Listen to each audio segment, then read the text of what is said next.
I'm Jerry Friedrichsen. So, what am I doing? I'm disqualified. Oh, yep. Okay. I'm Jerry Friedrichsen. I'm with the Fitzgerald Schorr Law Firm. Have been since 1979. Creighton grad, law school, a couple of courtships. I've been worked with, among others, Lila Strauch and Bill Riley. And I've been doing trial work since I've been at the firm. But I must admit that my trial work on the East has diminished quite a bit. They cut on do defense work primarily, and most of those cases that I do get end up settling. So it's been a while since I've been in the courtroom looking at prospective jury and trying to figure out who I don't want. Maybe you should say. Okay. I don't need that thing, I don't think. No, I don't think so. My name is Joe Daly. I've been practicing law for a long time. I got out of law school in 1970, but I sort of started practicing the year before.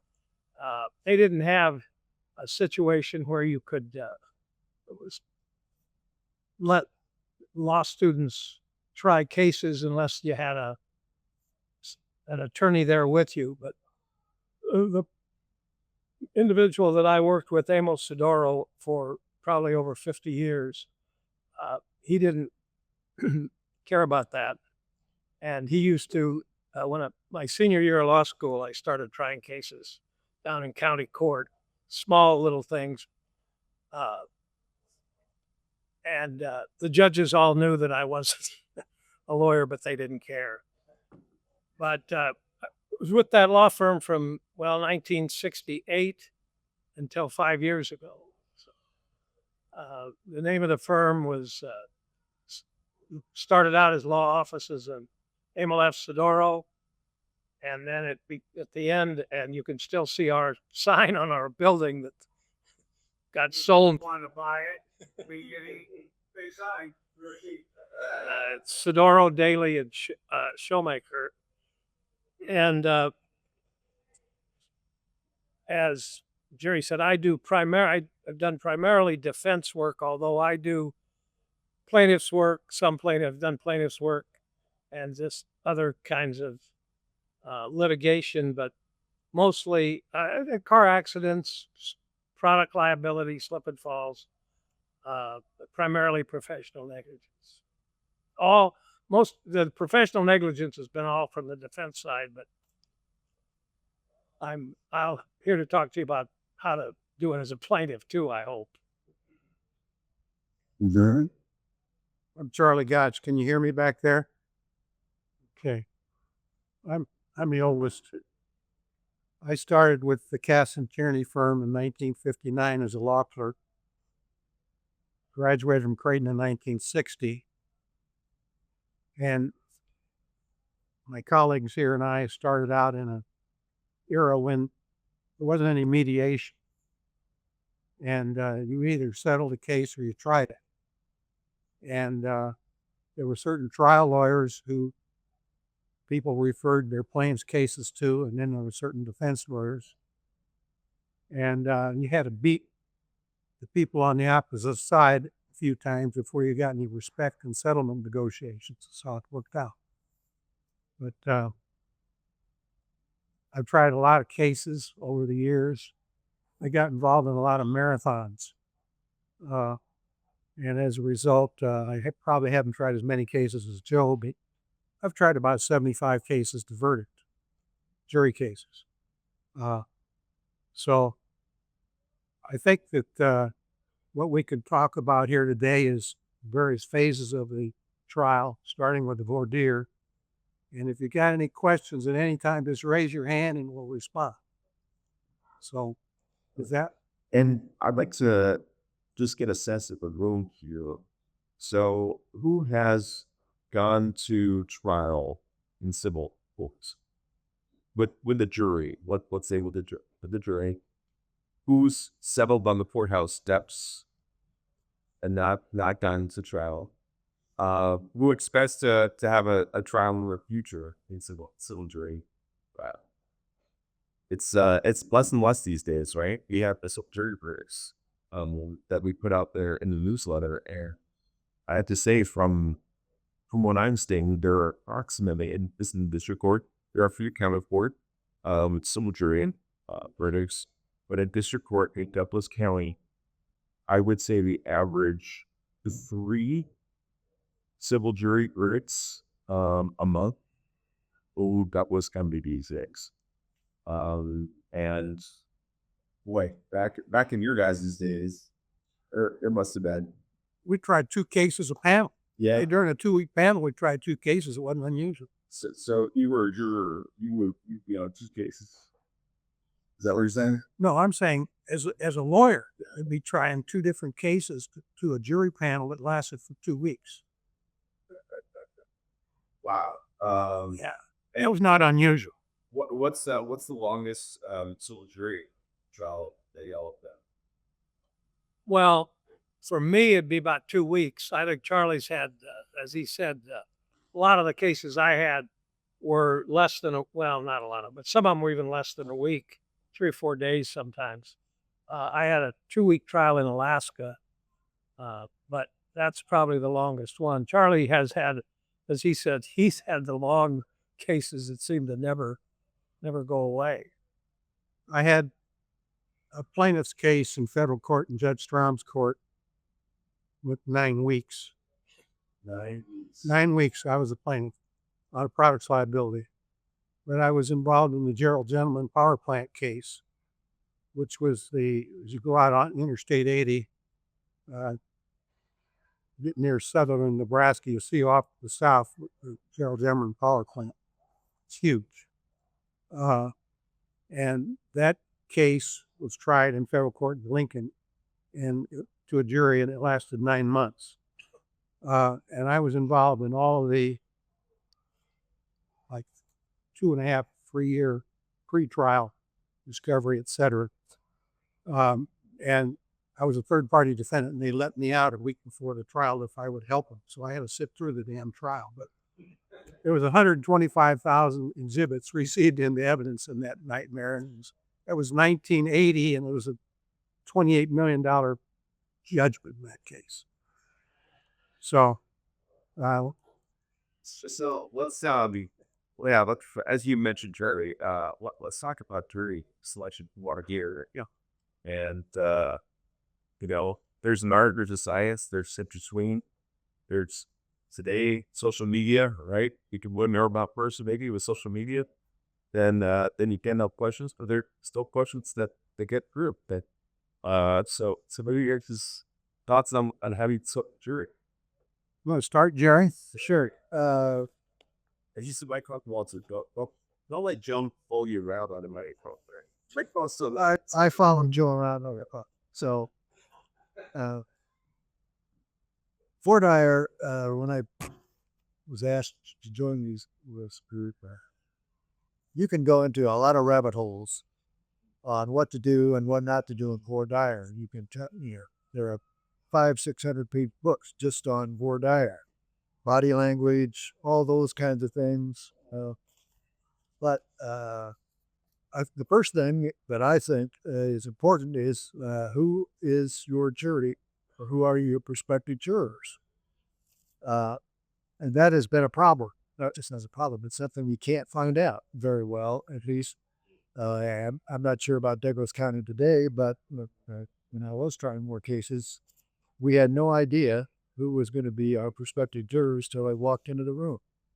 And all we got was a name and an address, and whether they were employed and what their spouse was employed. And that's when they answered those questions from the judge.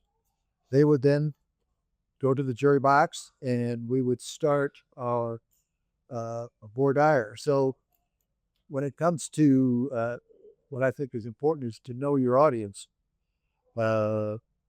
It's difficult sometimes, and I don't know if that's still the case in Douglas County or not. I called the clerk's office, but I did a return call. That's how long I've been out of anywhere. But in other circumstances, you can get some information about jurors, prospective jurors in federal court.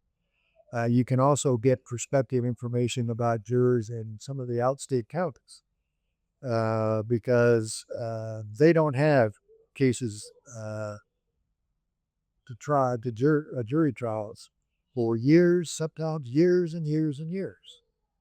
So they will, because it will be a set trial date, they would have a list of the people that they're going to call for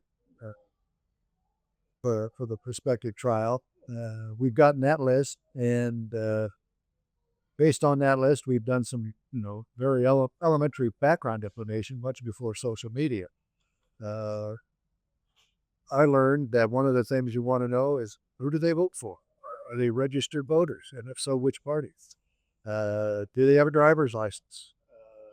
Just very, very basic stuff. We didn't have all of the internet access to try to do more background information than that.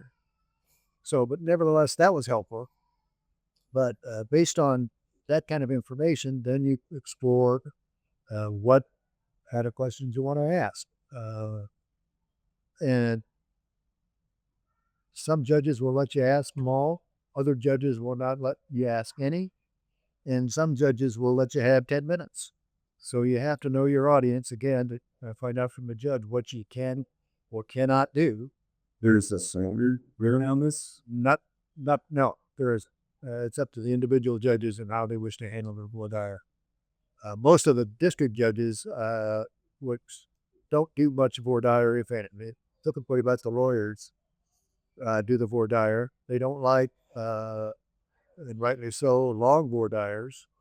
So if you're going to spend some time picking a jury, you could be done in both sides picking the juror within a couple hours, sometimes longer than that, but many times it's that short. And it's difficult to get any detailed information about your prospective jurors. That you can certainly get some background information, the usual. You know anybody in the case? Do you know any of the lawyers? Have anybody had a case like this? Those kind of routine questions that are sort of a beginning point of selecting a jury, looking for someone who maybe had a predilection or a potential bias against your client, depending on the circumstance. But it's really it's difficult and not done very often where you can ask a prospective juror any kind of detail about their lives, about their work, about any of those kinds of things that give them some impression of what they might be thinking, what they might not be thinking, whether they're going to be a leader on the jury, whether they're going to be a follower on the jury. You have to pay attention to body language. You will see prospective jurors that clearly don't want to be there. I mean, they won't pay any attention to anything. They won't look you in the eye. They won't respond to any questions. So many times it's like pulling teeth to get any kind of what some experts would think good information about the background of a prospective juror so that you can make an intelligent decision, or educated decision, I shouldn't say intelligent, about whether that's a juror that you don't want. The purpose of voir dire, as I see it, is not to select who you want. It's to deselect those you don't want. And so I think that seems to me it ought to be the focus of your questioning prospective jurors. Yeah. Well, first of all, and I think this goes without saying, but the voir dire, when you get to talk to the jury, is the first time you have any contact with them. And so what you want to do is you want to start out to paint a picture of what this case is all about and why are we here? So form your questions with a purpose, not just because some book said you should always ask this question, this question, this question. Have a purpose in your questions as to the case you're involved in.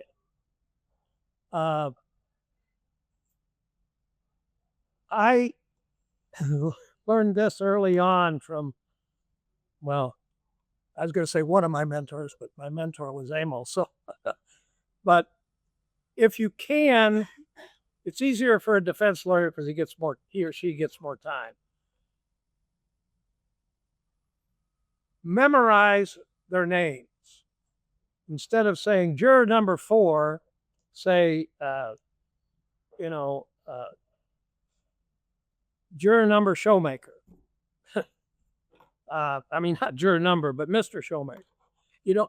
If you can do that and make yourself little notes of somebody, I don't know, by the time when the trial's over and it's done, you'll forget everything. You'll forget all their names. But if you can, use their names or sometimes you may just want to look at them as, Jerry said that they look like they don't want to be there or whatever. And you want to point them out. Now, some lawyers go through all 18 of them, or however many they are, and ask each one of them the questions. I've never done that, and frankly, as far as I'm concerned, I don't think that's a good way to do it. You wear everybody out, you wear the judge out, you wear them out, and you don't want them to get, I don't want to say mad at you, but you want them to think, you're there for a purpose, they're there for a purpose.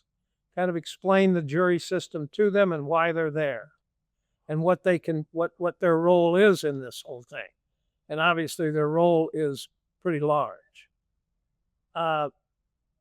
Another thing, keep in mind, I call it the 4 B's.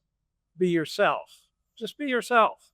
Don't try to be somebody else or try to be what you're not. Just be yourself. Be sincere. Be humble. Don't act like a big shot just because you're the lawyer with a coat and tie. And most importantly, be prepared. Another thing I was told and would try to do, but it doesn't happen very often and this is from a defense standpoint, but you try to create the appropriate mood of the jury. So if you got a personal injury case where somebody's, say, lost a leg, the plaintiff has lost a leg or a serious problem. If you can get the other side to kind of laughing, and that, granted, it won't happen very often, but if you get that chance, the jury's going to say, they're over here laughing, their client lost his leg. What's the problem here? What's so funny? I like to use the terms when I tell them that their function is they become a spokesperson for justice. Let them know how important their job is. If you're the plaintiff in a case that involves money damages for someone injured, don't say damages. Use the term debt due my client, the debt that's due my client. Things like that. But again, just go back to the 4 B's and ask the questions that you think will bring out somebody's bias or prejudice one way or another. Now, oftentimes, I will tell you what happens is you get 3 strikes. It's by guess and by golly, you don't know what one is going to help you and what one isn't. Sometimes, though, you can tell after you get done talking to them. And the other thing is listen to the other lawyer and listen to his or her questions and the jury's answer to them too. That'll help you decide, because you don't want someone who is so biased that they can't change their mind after they've heard the evidence.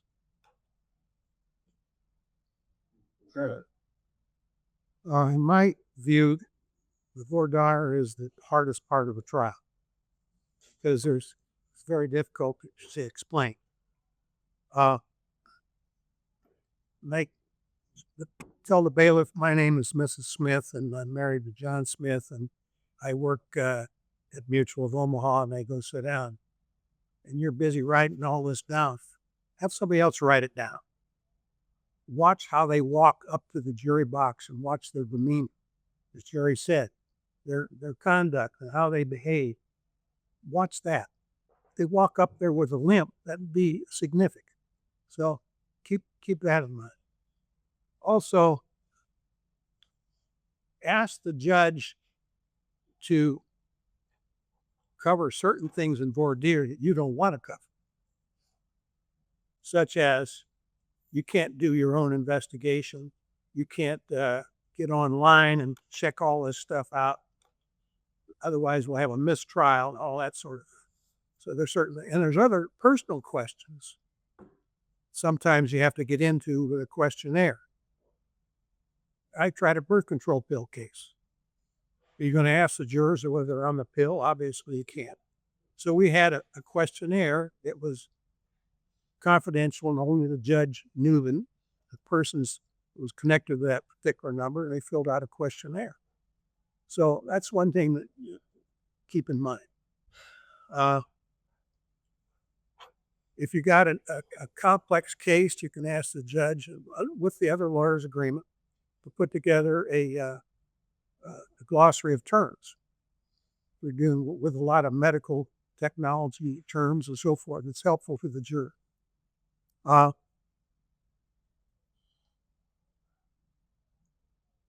As lawyers, you've learned a lot of fancy words, but you're talking to people off the next bus. Don't use prior and subsequent, use before and after. You're not representing the personal representative of John Smith, you're representing his widow and children. Speak in their language. It'll be much more effective.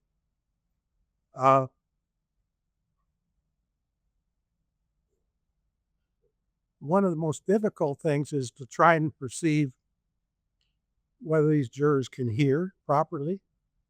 Some of them are elderly. You might be able to pick that up. But how do you know whether they're mentally stable? I went into the clerk of the district court's office one time, and this lady's sitting there, and she says, "Mr. Gotch, how are you?" And I said, "You look familiar. I can't place you." She says, "I was on one of your juries last spring." So I'm chatting with her, and Mrs. Fritz calls me over, and she says, "What are you talking to the stadium?" I told her, she says, "Well, she's here for a mental health board here."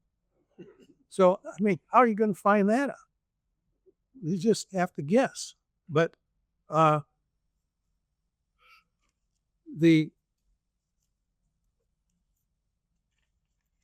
big time cases, some people use juror consultants. I've seen that occur in some cases I was involved in. Some of them can be helpful, but those are very expensive, big time cases. You've got to remind them that they are the triers of the fact.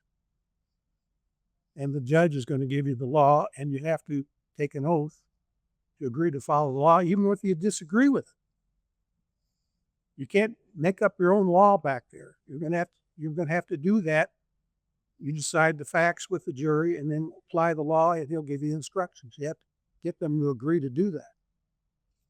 So at this point, has anybody got any questions about?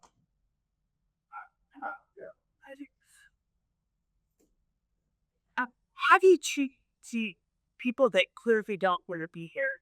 Do you strike out to just roar at them? Well, what I do, if I know they absolutely do not want to be there, then I start getting a little maybe obnoxious, but I try to get them to disqualify themselves and let the judge be the one to strike them. If they say, you start asking questions like Joe mentioned, is there something about this particular case? We told you briefly what's about, that you couldn't be fair and impartial. If they want off, they're going to say, "Oh, I couldn't be fair." And then you can use a peremptory for a challenge for cause, and you don't lose any of your peremptory challenges. I would add to that, however, every judge I've ever seen that was presented with that kind of a prospective juror would rehabilitate. Oh, he'll lean on him. Say, He'll lean on him, "How but do you- can you be fair, even though yeah, you yeah. have this predisposition for whatever, and he's still there after the judge is done questioning him. So you gotta use one of your freebies. Well, Jerry's right. I mean, the judge is going to do everything he can to keep that juror there. So you've got to just keep pressing until the guy finally just, or the woman finally just says something that you can't get around. Otherwise, you're stuck with them, and that's your first strike. Another thing I would add is, and I don't think none of us talked about, is voir dire is the first opportunity you have to educate the jury about your case. And one of the things that you should do, since every case has bad facts, you should talk to the prospective juror about those bad facts and ask them whether that, just because of that bad fact, for example, you've got a personal injury case and the defense has a video of your client shoveling snow. Well, that's a bad fact. And so you might want to think of some way that you can ask the jury about that, frame it so that you're suggesting to them that person is just trying to take care of themselves. They're self-sufficient. They're doing the best they can with this horrible injury, something along those lines. But all of the whole trial is advocacy. And voir dire is the first opportunity you have to be an advocate for your side of the case. You can't argue the case. You have to you can only state facts and suggestions, but that's something I think is you need to think about as you start down the jury path. Any other questions? Argue. I'm gonna say that. I've worked good. I said a big thing. All right. Next, we are talking about opening statements, effective and ineffective ways to start your base for opening statements. Let me start this one off. I always start out with a timeline.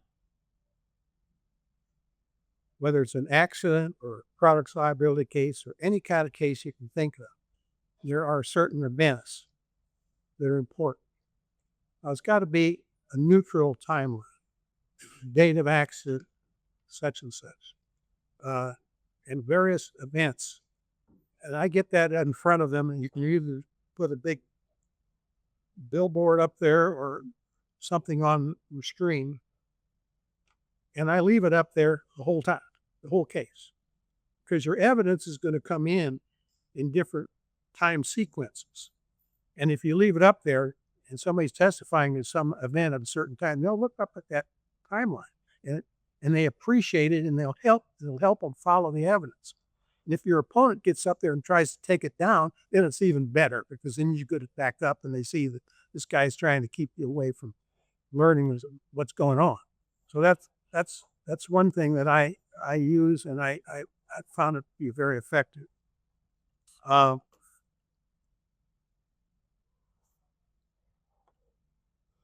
lot of studies have been published that say that the jurors make up their mind at the end of opening statement. And you have to move heaven and earth to get them to change after that. So it's critical. It's very critical.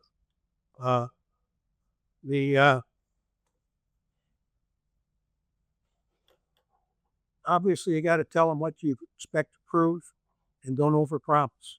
If you do, they're going to beat you over the head with it eventually. What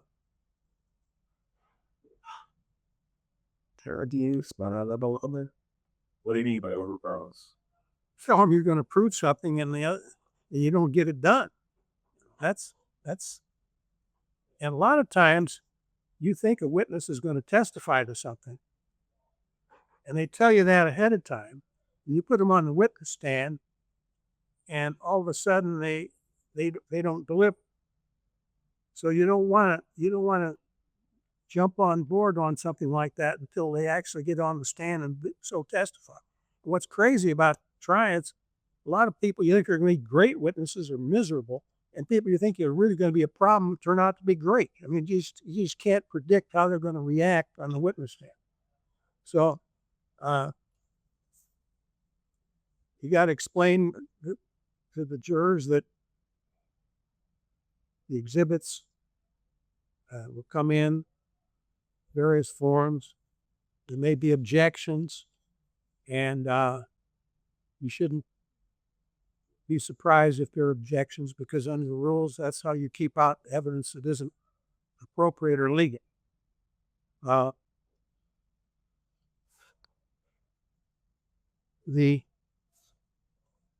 You have expert witnesses that are going to testify.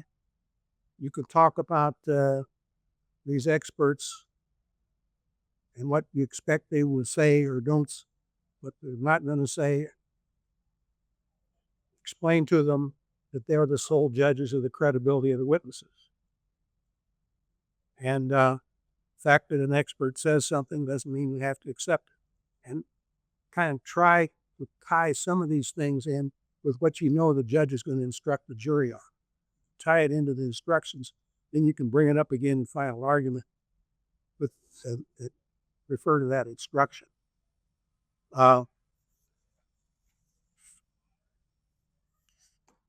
You want to explain to them perhaps that there'll be depositions that were given under oath and answers to interrogatories and other discovery. Give them some idea of what that's going to establish. The opening statement will not ordinarily be recorded by the court reporter unless you request it. And I usually request it because if the opening statement of your opposing lawyer isn't recorded, then they might get a little bit out of bounds. And so that keeps them within the parameters of what an opening statement should be.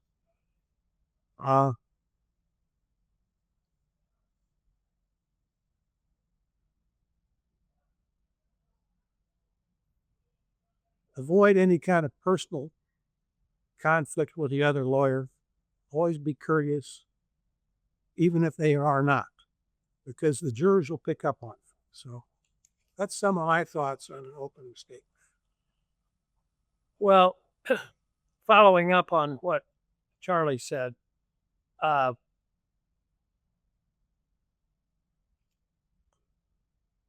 first of all, don't underestimate the opening statement. While you can't argue, quote unquote, your case, you can sure give the jury an idea of why and a reason why you should win. As he said, there have been studies over the years, and they're pretty accurate. They haven't changed. A lot of the jurors will make up their mind at the end of the opening statement, and that it's going to. They've paid attention, they've listened, and that goes back to the voir dire, where you explain to them what their duty is and why they're there. So don't underestimate it. It is important. And again, remember the 4 B's. It's throughout the whole trial. Be yourself, be sincere, be humble, and be prepared. And then again, as Charlie said, tell the jury exactly what you're going to prove. Don't exaggerate it. Don't overstate it. Just exactly what you know you're going to prove. If there's something that's in the gray area, don't even mention it. Because, as he said, if you tell them you're going to prove something and you don't, it will come back to haunt you. And again, we're creating this picture. Now the opening statement, we really get to talk about the case. And so spend the time telling them what you're going to prove, and then kind of in the order you're going to prove it. Talk about the witnesses. We have witness that was standing on the street corner down the street, and he's or she's going to say this, because you know that. You've talked to her and you're probably taking her deposition. Keep painting that picture. Again, but only what you know you can prove. And for gosh sake, I've seen, don't say this at the end. Now, what I have told you is not evidence, but just don't say that. I mean, The judge will tell them that. it's true, but don't you say it.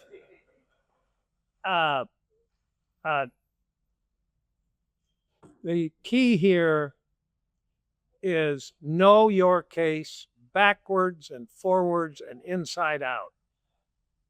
Know everything that you possibly can about the case. I've found that preparing for trial is harder than the trial itself. Once you get into trial, you've already done all the heavy lifting. A couple of things where you're talking about liability and again, injuries, not damages. You're talking about personal injuries to my client. You're the plaintiff. Talk about liability first and skim through that. Spend a lot of time on the injuries. There was and Tom will never forget this and never let me forget it. But there was a lawyer in Omaha who he didn't care about the liability. My client's hurt. Pay him. And that's the way it was. And as Charlie said, there weren't any mediations, so you weren't going to settle it. So go in and try the case. God rest his soul, Warren Shrimp didn't care about liability. What's that got to do with anything? Really, that was his attitude. And I'm not going to say it. When you're the defense, just the opposite. Talk about liability. Ingrain in them why there is no liability. Here's what the evidence will show. And talk about sympathy. Don't forget to talk about sympathy. And you can do that in the voir dire also. Say something to the effect that it's natural for all of us to have sympathy for someone hurt this bad. But that's not how we decide cases. That's not your job. It wouldn't be human nature if you didn't have some sympathy. But sympathy cannot enter into your decision on it. And then you can talk about the damages a little bit. If there's a gap in there in damages where they are overstating it, and you know they're going to overstate their injuries, where they get up and talk about is 80% disabled or 120% disabled or whatever, you won't get that lucky. But otherwise, you don't need to spend a lot of time on that because you can't change if somebody lost a limb. We can't change that. And then a couple of other things when I say don't ever say what we have told you is not evident. And I've seen that happen. But don't say we expect to prove. We expect to prove this. Don't say that. Or worse, we think the evidence will show. That's the worst thing you can do. Just be sincere and tell them, here's what the evidence will show. And now you've painted the picture. They now know, they get a bird's eye view of what this case is all about. And that way it'll help them follow the evidence a little easier as it comes in, oftentimes not in order. Let's see. Think that through all my notes.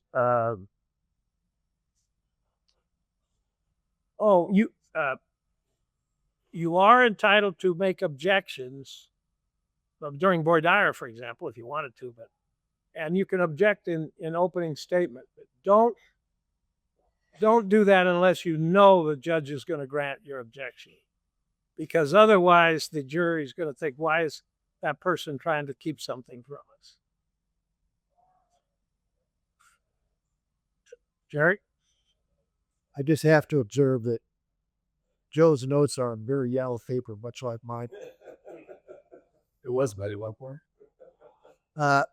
Just to follow up on a few things. Well, some yellow. I know. They sold it to you that way. Your opening statement should be, and I follow Charles' lead, it should be a timeline, because that's how people process information. At day 1, day 2, day 3. So your opening should give them that timeline. It should be simple, should be uncomplicated. If there are visual aids, and there are more visual aids today than there were 20 years ago, you have to clear using visual aids in opening with opposing counsel and the court, so you don't get an objection that gets sustained by the judge if you want to use a visual aid to help explain your case. And again, don't argue. State the facts of what you can prove. Say only once. The evidence will show. Then just go right down the timeline. So-and-so was on the corner of this. So-and-so saw that. So-and-so then did this. Just go right to your chronological evidence that supports your case. And don't forget, there's probably some facts that the other side is going to raise that are not favorable. I think you should address those in your opening as well. So take out how to defang the snake, so to speak. Address your bad facts before the other side gets a chance to do so. And explain them. And in terms of time, I'm not talking about, a 9.5 month trial, but typically 20 to 30 minutes is going to be adequate for most 2, 3, 4 day, 5, maybe a week trial. 20 to 30 minutes should be adequate to explain the high points, to diffuse your bad points in your opening, and then move on to calling your first witness. So I do love the timeline. So if you're going to write down the timeline, do you have to say, I've got to write down these things? Can we agree that this is not going to be objected to by the court, by opposing counsel? Because I see that sometimes. They put a white sheet and they write on it. So when you're talking about, agreeing to stuff, is that talked about ahead of time, or is that sort of, I don't allow that? I don't agree for agree to just do a whiteboard, start writing stuff. Yeah. That's part of your opening. Want to be more formal than that, then perhaps. Not, I don't think you have to run your opening by opposing counsel. Yeah, you have to remember that doesn't go into evidence. It doesn't go into evidence, right? And then, nowadays we have ability to do PowerPoints. We have the ability to put up electronic things. Is there an effectiveness quotient to having something that's on a screen compared to maybe a punch forward? Do you have any thoughts on that? Well, I think that's probably where it's going. Yeah. Yeah, they have it all electronic. Whiteboards probably are. The pictures are out of business. Yeah. So our next thing on the list here is bringing in evidence and talking to witnesses. And I will I'll leave it to you guys to tell us what's the effective way and how much should be avoided when it comes to talk with witnesses and bringing evidence. I'll go. Yeah. Open with your best witness. Never start with a witness that's going to hurt your case. I mean, that's kind of elementary, but sometimes it happens. But your goal should be to start with your best witness as your first witness, and build upon the what you said in voir dire about your case, what you said in your opening statements, so that it all naturally flows. I'm speaking from a plaintiff side, not a defense side, but it all naturally flows with your theory of the case and why you should win. if you've got corroborating witnesses, call the corroborating witness right after the witness who is being corroborated. So you've got that the points you're trying to make, the story you're trying to tell with those lay witnesses are reinforced right out of the box. Experts I would put towards the end, usually, unless you've got a real bang up expert that you think or hope will blow everybody out of the courtroom. And then close with another strong witness if you're fortunate enough to have a couple of them. In a plaintiff's case, it could be the plaintiff is going to be your closing witness, your last witness. So that person can tell about their claims, the effect of the injuries on their life, all of those kinds of things that you've talked about as part of your voir dire and your opening. Say nothing for rebuttal if you're the plaintiff. Get it all, your first shot, your best shot, and if you need to come up, if you need rebuttal, it will present itself and you'll be able to handle it, or it's also possible you won't have a rebuttal. But hopefully you've been able to take the sting out of whatever defense witnesses have so that you may not need a rebuttal witness. Write out, and again, it's talked about, Joe's talked about, I think it's the last be prepared. Write out, and a lot of times, and I've done it, I've been guilty, I think you'll write out your questions because you want to make sure that you're asking all the right questions so you get to the necessary elements that you are trying to prove. If you write out your questions, you're not probably listening to answers. You're going to be so prepared that if you write out your answers, the questions will jump off the page.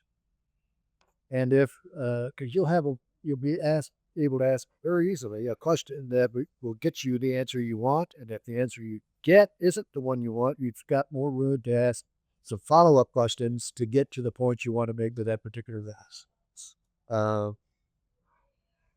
I guess the last thing I'll offer is cross-examination of witnesses. Get as much agreement as you can from the opposing party's witnesses on your theory of the case, and limit the testimony if you can on your cross-examination, so that that witness is not testifying something that doesn't have anything that is for the other side of your case. And then, as I said, finish with a strong witness. That's easy to say when you're not doing it. Many times the witnesses aren't available. They need to be shuffled around because of their availability, and that particularly is true sometimes with experts. They may have to come in at not the best opportune time, but that's something you can talk about. You'll know that in advance, and you can make mention of that fact in your opening as to this witness is going to be here. They'll be taken out of place. Sometimes it's like putting a puzzle together. You don't start with each. You got to put it all together, and then it comes. The picture comes at the end of the case. So those are my thoughts on witnesses general. I just find it interesting, and maybe it really makes sense to me, how you can have witnesses coming in talking about elements of the parks, and how it can really get jumbled. And it's not, maybe defense doesn't want it, but it doesn't work will be aided because X needs to accommodate trans witnesses. And so you got to be very about our blood. And obviously you can more disorientate your jury. I think you try to cover that if you know it's coming. Yeah, in opening. That's where your timeline helps so much. Yes. Yeah, well, with regard to just in general, the trial, try to keep the case moving. Don't don't keep repeating over and over the things that you've already made your point on. The jury will get tired of that.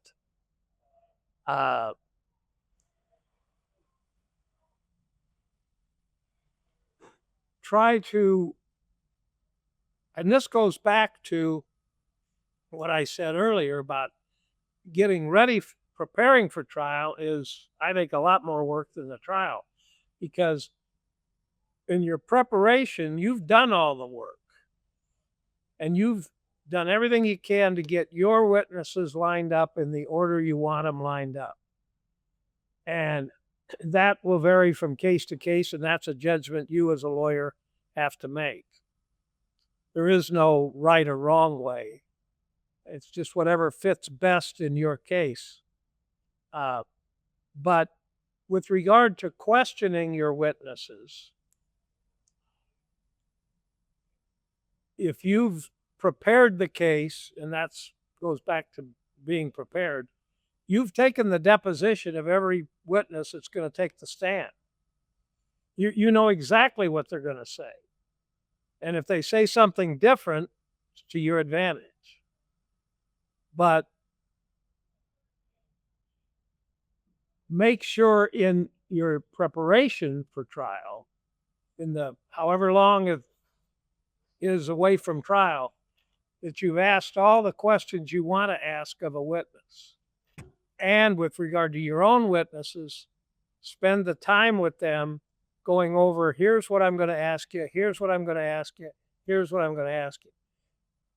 Here, because you know what their answer is going to be. Then, with regard to what the other lawyer, here's what I think the other lawyer is going to ask you. Here's what I think the other lawyer is going to ask you. And you'll have a pretty good idea of both of those. And you might say to your witness, how are you going to answer that? Or, here's what you said in your deposition. If you're going to change it, I want to know now. Make sure that your witnesses know what your other witnesses are going to say. Share that information with them. In fact, there's nothing wrong with taking the deposition of another witness and giving it to your witness. Say, here, I want you to read this so you know what they're going to say. The obvious thing that everybody knows, but you have to keep in mind because sometimes it slips, don't ever ask a witness a question you don't know the answer to. If it's your witness, for sure don't ask them. And there's no reason to ask the opposing party's witness a question you don't know the answer to, because you've taken the defendant's deposition, you've taken the deposition of all their witnesses, or you've taken the plaintiff's deposition, you've taken the deposition of all of his or her witnesses. You know what the answers are going to be. What I do is, in preparing for trial, I go through all the depositions, and that's where I make my outline of what I'm going to ask and what I'm not going to ask.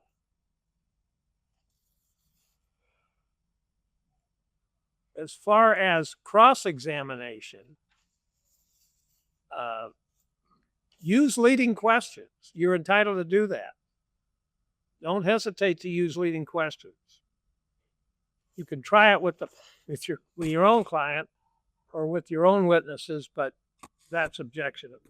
And you don't want a lot of objections being granted, even though you tell the jury in voir dire or opening statement that you don't keep track and don't count them. I think they do. If there is a witness that you know is going to hurt you, that you're not going to change his or her opinion, sometimes your cross-examination will be very limited. For the most part, there's always something that you'll get out of the other party's witness. But only cross-examine for a purpose. make sure that you're asking the question because you know what they're going to say and it's going to help you.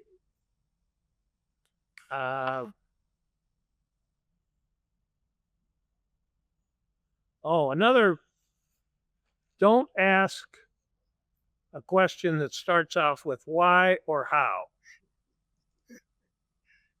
Because if the witness is, especially an expert witness, the answer will be, well, I'm glad you asked me that question. Let me tell you why, or let me tell you how. So don't ask a question that starts with the word why or how. Half an hour later, you'll be waiting for him to finish the answer. And if it's only a half hour, you probably are lucky. That's basically what I was going to focus on. Charlie? Well, I didn't know we were going to do direct and cross at the same time. I'll go into both. Well, I didn't know either, but I did. Expert witnesses, a lot of these cases are a battle of the experts. And it's not necessary for the jury to understand all the technical stuff of these experts, whether it be medical or engineering, whatever. But it's important that the jury thinks that this guy knows what he's talking about or this lady knows what they're talking about. That witness has to be credible. They may not understand anything of the technical stuff, but they have to believe your expert is credible. Let's say you got a case where you want to plead a violation of the Omaha Municipal Code, whether it be traffic law or some other ordinance. You have to plead and prove that municipal ordinance. Court cannot take judicial notice of that like you could a statute. Keep in mind, if you ask the witness a question, there's an objection and it's sustained, you have to make an offer of proof to preserve the record on appeal. So the objection sustained, you get up, say, Your Honor, I want to make an offer of proof, and then you go over to the court reporter and say, if this witness were permitted to answer, and this is outside the hearing of the jury, the witness would have said this. And then on appeal, if you're going to claim that that ruling was erroneous, you've got a record. If you don't make an offer of proof, you're done dealing on that issue. Joe said you got to keep it moving. If you're going to ask your witness a question and we're going to use an exhibit, have those exhibits ready. The paralegal, don't be fumbling around. Have those ready to go immediately. So it just keeps moving along. Make sure you've read all the records. And I'll give you one example of a catastrophe a plaintiff's lawyer made.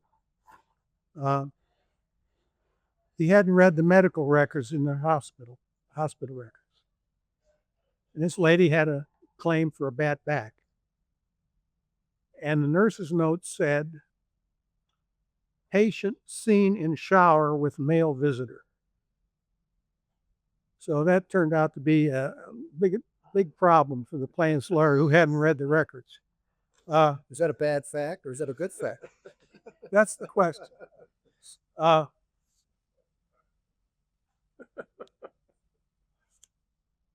You're going to have a client at the consult table with you. And some clients will start beating you on the back, asking this, asking that, interfering with your concentration and what your plan is. So I always have, so you want me to ask a question, you make a note here. Keep a record. And when I get all done, I'll turn to you. And hopefully you'll have every one of them crossed off by the time we get to the end. But don't let your client just get you all screwed up with your concentration. Have them make a list and then you can deal with it as you get down the road. Now, keep in mind that you can use your opponent's pleadings.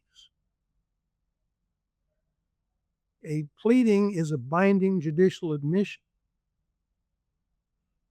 I had a case I was trying where the counsel from Chicago denied that their client, this corporation, was doing business in Nebraska,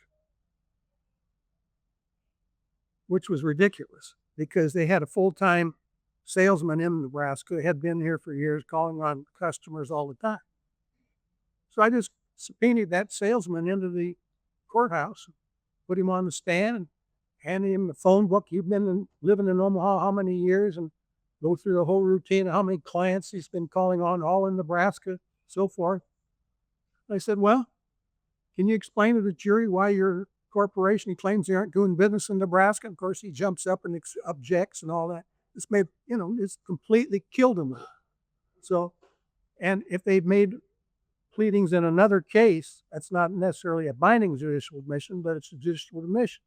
So keep that in mind. And of course, their answers to interrogatories, you might make some hay on cross with that. Now, let's say you're asking a question and the witness gives you a great answer. Stop, cease, desist. Do not give them a chance to change it or weasel out of it in any way. Just save it for final argument. Same way with a deposition. You get a great answer in a deposition. Just stop. I've seen so many guys mess up a good answer with somebody giving an explanation later. Now, Joe said, don't ask a question you don't know the answer to. I had one exception to that rule if it's a child. I had a dog bite case where the claim was that this girl has been having nightmares ever since the dog bite. And there wasn't much of a scar. That was the big claim, psychic damage. So in a dog bite, you're dead liability anyway. So I had nothing to lose. I said, this little girl, I said, you've been having nightmares? She says, yeah. And I said, well, how come? And she says, I've been watching those scary movies on TV. So with a child, you can get an answer. Cujo, though. That's a really Cujo. I couldn't get that lucky. Once in a while, you get lucky. Now, if you're going to cross-examine a witness with a deposition, the best way to do it is say, and you have it all prepared, Mr. Smith, did you give this answer to this question under oath in your deposition was taken on such and such a day? And you read it, and you read the answer. And they'll say yes or no. Did you give that answer? They got to say yes. And then just leave it there and save it for a final argument. Don't give them an opportunity to explain it away in any way.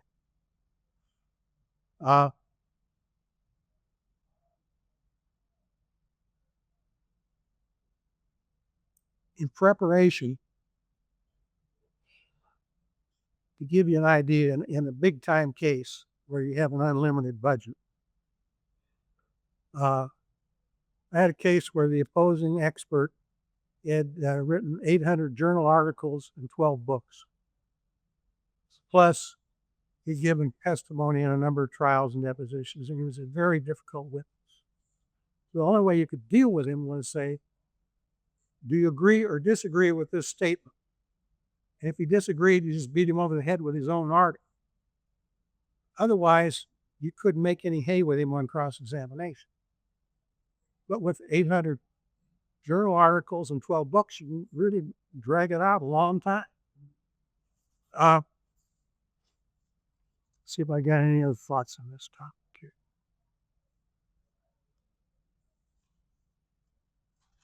I think that pretty well covers what I was thinking about. Have you had any questions, Fielder? Well, one question, and I know this comes up a lot, is you ask, your experts, or you ask the expert on those. Have you ever taken a case before? And have you only an expert for defense? Have you, in those cases, only given testimony that was supportive of the defense case and things like that? Is that's the effective way you do it, and you decide this person is impartial? Well, in federal court, an expert has to submit prior testimonies given or depositions. But state court, you don't have to do that. That might be, but most of the experts that have been around a while will say, well, I've testified on both sides. And usually they have because they've been called to testify for one of their own patients. But sometimes these experts are just paid testifiers, and you can have a little fun with them. But you got to know what their history is, and you do a lot of homework to find out. Yeah, I would agree with Charlie. It's kind of a sensitive thing. You don't want to, because they've been asked that question before, and they usually have an answer for it. If you've got a witness that primarily testifies for the plaintiff, always testifies for the plaintiff, or if you're the defense and you've got one that only testifies for the defense or has in the past, I think you need to bring that up to them and let them, how are they going to, because you want the credibility. The other issue that goes along with that, and I haven't had a chance to talk yet, but I think it follows that, is a lot of times the other lawyer will ask your expert, how much are you charging for this? Quite frankly, I never do that, because I think it works both ways. Some jurors can say, well, he's a hired gun. Some jurors can say, boy, if he charges that much, he must be really good. He must know what he's doing. And I'm not willing to take the chance that that'll be but a lot of people do ask that. I don't think it makes a damn bit of difference. No, we're getting down to sending and wiring sound on the side right here. So let's get into closing and verdicts and general thoughts on what to do, what to avoid, trying to be persuasive, trying to close the deals on their side of the case, and maybe how you get information to be pulling with jury afterwards and things like that. You want to start, Jerry? Again? You want me to start? I'll start in the middle. How's that? Okay, you start, Joe. First of all, when you get to the closing argument, you've already made your closing argument. If you've prepared well, if you've done a good voir dire, if you've done a good opening, if you had asked all the questions you wanted, you've already done that. And basically, what you want to do, a couple of things, is you'll know the instructions. The court, you will have an instruction conference before. You will know exactly what the instructions are, and there will be hopefully some instructions in there that really help you. And I think you lead with that. First of all, the one thing you want to do is thank the jury. Thank them for the kind attendance and attention they paid to it, even if they hadn't. Then just say it's been noticed by everybody. The court, whether that's true or not, doesn't make any difference. But just thank them for their duty. We understand the high duty, the high burden. Now it becomes your case, and you make the decisions. Make them understand that, but thank them for everything they've done in the time, because it's inconvenient to be a juror. Now, some jurors love being jurors, and they like to, I don't know, but so do that, and then get right down to it. Say, what is you'll hear about the issue in this case. The court will instruct you after you've talked about the instructions. All the instructions want you to read them all, but folks, instruction number, and then just pick up the judge's instructions and read them to it. And then say, and what has the evidence shown in this case? And then talk about the issue. We lawyers call it the issue. It's the question. The question you folks have to decide.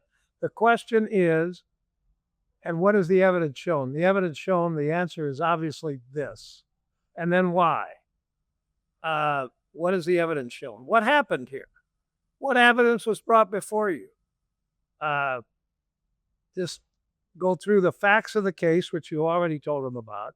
Remind them of this fact, that fact, that fact. And oftentimes, and what was the testimony from their side? Wasn't that, and that helps you, because there'll be that. get a little fired up over it. Be moved. You're doing your job. And when you're done with what you wanted to say, stop. Don't just keep talking because you like to hear the sound of your voice. And sometimes I'm guilty of that. But try not to, because the jury's heard it once. They don't need to hear it again. That's basically, I think the key to the whole thing is just to wrap it up and put together that big picture that you've already created. And isn't that what the evidence shows? Sure. One of the things I like to do in the final argument is use an analogy.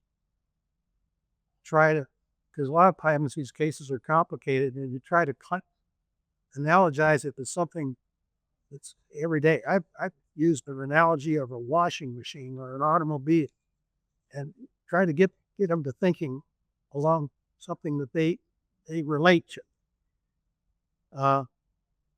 And you've got to anticipate your opponent's argument. Try to get it out there ahead of time. He's going to tell you this, but here's why that's not a legit argument.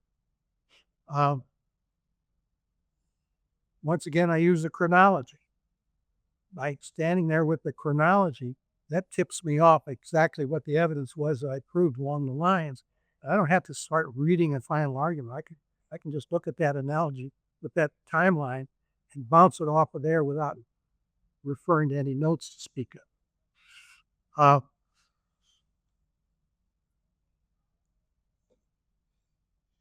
Obviously, you have to have a good closing line in your argument.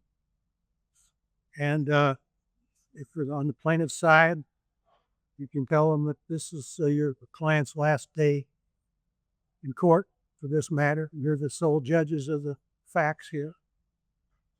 One lawyer that I know used to stand up and say to the jury in voir dire, I can't tell you how glad we are to finally get this in front of 12 honest people. I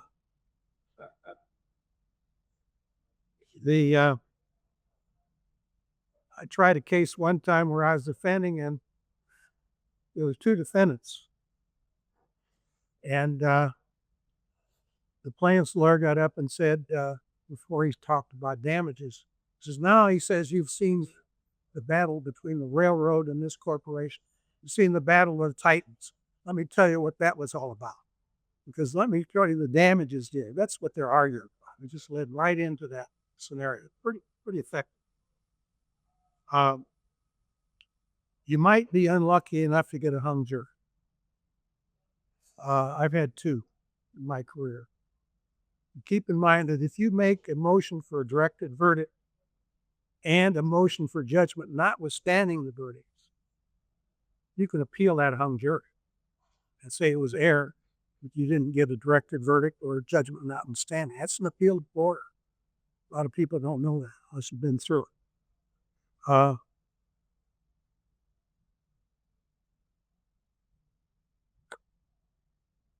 It's all about credibility with them, and you present that evidence in a fashion, and your client is credible, and you remind them that they're the sole judges of the credibility of the witnesses. That'll be in the instructions the judge gets you. Any thoughts, Jerry? Very few. One, I think you need an attention-grabbing opening sentence in your closing. So spend some time grabbing it, grab that throat and shake it with your opening remarks. Should have a clear beginning, middle, and end. You should show how you fulfilled the promises you made at opening of what you're going to prove and that you did prove it. All of that, we start with voir dire, and you're trying to give the jury a sense of your case, what it's about, and what they should be thinking about. You talked about bringing out or responding to the bad facts. That goes all the way through from the beginning of voir dire to your closing. That whole, you can draw a straight line. You should be able to draw a straight line between those two. Conversational, simple English, practice your close. But that doesn't mean you have your practice in front of you. No notes. At voir dire, or closing, or opening. No notes. Make eye contact with the jury, have a conversation with the jury. And as Joe said at the very beginning, just be yourself. And there's no right or wrong way. There's no for what a lawyer ought to look like, or what a lawyer ought to say, or how a lawyer ought to take it. Be yourself, because if you're yourself, you're going to be able to sell yourself. If you're not yourself, you're going to have maybe some difficulty persuading the jury you're not.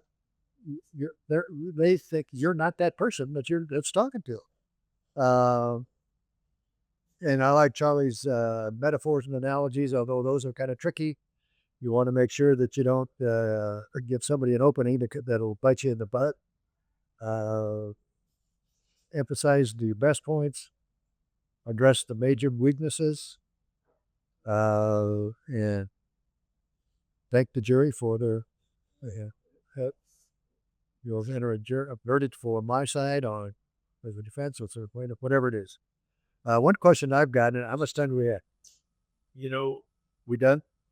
We got 60 seconds. Well, I'll just say, I don't care. I'll just say one thing, that following up on what Charlie said.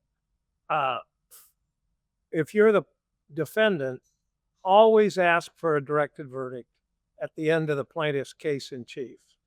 95% of the time, maybe more, they're not going to grant it. Always, as a defense lawyer, do a motion for directed verdict at the end of the plaintiff's case and at the end of the case. If you're the plaintiff, always ask for a directed verdict at the end of the case, because, as Charlie said, that's the only way you're going to sometimes get an appeal. Well, if you have any questions, please stick around and ask these gentlemen, as well as some others in the room who are very, very experienced attorneys who have plenty of knowledge here too. So thank you so much. We really do appreciate it. Thank you.